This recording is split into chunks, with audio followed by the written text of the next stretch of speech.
Once upon a time, in a faraway kingdom, there lived a beautiful princess named Snow White. She had skin as white as snow, lips as red as roses, and hair as black as ebony. Her beauty made everyone love her, everyone except her stepmother, the Queen. The Queen had a magic mirror that she often asked, "Mirror, mirror on the wall, who is the fairest of them all?" The mirror always replied, "You, my queen, are the fairest of them all." This made her happy.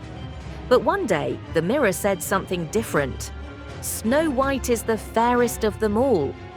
The queen was furious.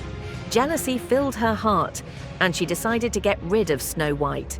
She ordered a huntsman to take Snow White into the forest and kill her. The queen gave him strict orders to bring back Snow White's heart as proof.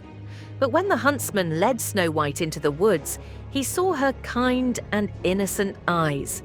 He couldn't harm her. Instead, he told her to run away and hide. Snow White ran deep into the forest, frightened and alone. As she wandered, she found a little cottage with 7 tiny beds, a small table and chairs. She was tired and decided to rest there. The cottage belonged to 7 dwarfs who worked in the nearby mines. When they returned, they were surprised to find Snow White. She told them her story, and the kind dwarfs offered her shelter. They warned her, "Don't open the door to anyone, no matter what." Meanwhile, the queen learned from her mirror that Snow White was still alive.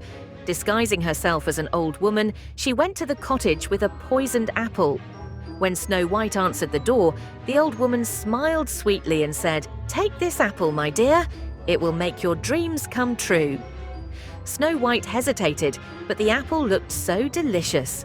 She took a bite and immediately fell to the floor. The queen, watching from the trees, laughed wickedly and disappeared. The dwarfs returned to find Snow White lying still. They placed her in a glass coffin, hoping she would wake up someday. Time passed, and one day, a prince riding through the forest saw Snow White. Struck by her beauty, he leaned down and kissed her gently. The magical kiss broke the spell. Snow White opened her eyes, alive and well. The dwarves cheered, and Snow White thanked the prince for saving her. The prince took Snow White to his castle, where they lived happily ever after. As for the queen, her jealousy destroyed her, and she was never seen again. Moral: jealousy and evil intentions can destroy you, but kindness and love can conquer all.